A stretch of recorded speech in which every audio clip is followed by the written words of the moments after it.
आपण पाहत आहोत पीबीएन महाराष्ट्र। जळगाव शहर वाहतूक शाखेकडून सन 2026 मध्ये रस्ता सुरक्षा अभियान राबवण्यात आले।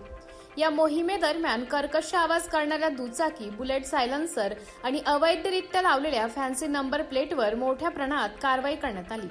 वाहतूक शाखेच्या अंमलदारांनी तपासणी दरम्यान सुमारे 100 दुचाकींचे सायलेन्सर तपासले असता ते संबंधित वाहन धारकांनी वाहन खरेदीनंतर बदलून त्याऐवजी कर्कश आवाजाचे सायलेन्सर बसवल्याचं आढळले। या आवाजामुळे स्थानिक रहिवासी, ज्येष्ठ नागरिक तसेच शाळकरी विद्यार्थ्यांना त्रास होत असल्याने पोलिसांनी हे सर्व सायलेन्सर जप्त केले। यासोबतच शहरात अवैधरित्या फॅन्सी नंबर प्लेट लावून फिरणाऱ्या वाहनधारकाविरुद्ध ही कारवाई करत सुमारे 250 नंबर प्लेट ताब्यात घेण्यात आल्या।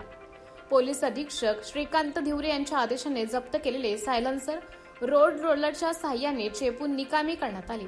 दरम्यान जळगाव जिल्ह्यातील वाढते रस्ते अपघाताच्या पार्श्वभूमीवर प्रशासनाने गंभीर दखल घेतली आहे।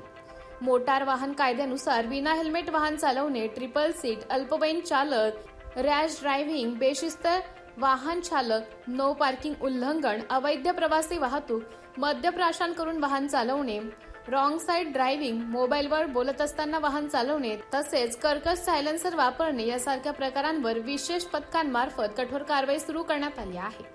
पोलीस अधीक्षक श्रीकांत धिवरे यांच्या मार्गदर्शनाखाली विविध पथके कार्यरत असून ही मोहीम यापुढेही अधिक तीव्र करण्यात येणार असल्याचं स्पष्ट करण्यात आलं आहे। नागरिकांनी वाहतूक नियमांचं पालन करून होणाऱ्या कारवाईपासून सावध राहावे असं आवाहन जळगाव पोलीस प्रशासनाकडून करण्यात आलं आहे।